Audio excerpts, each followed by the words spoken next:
had won. They won the battle against all odds. They were small in number, they were ill-equipped in terms of weaponry, but subhanallah, that they were trying to go and get back what rightfully was theirs in terms of property and wealth and so on, the dignity, and Allah gave it to them.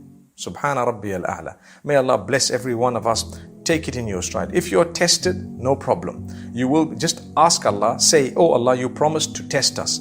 Please test us with that which is easy for us to succeed in. Don't test us with that which we will fail or that which will be difficult and hard. And then when you're tested, this is something very noble that I'm about to say. When you're tested by Allah, ask yourself, am I managing it? If you're managing it, thank Allah for the test and say, oh Allah, you tested me. Alhamdulillah, this test was easy. Don't test me with other tests. Then you're a true believer.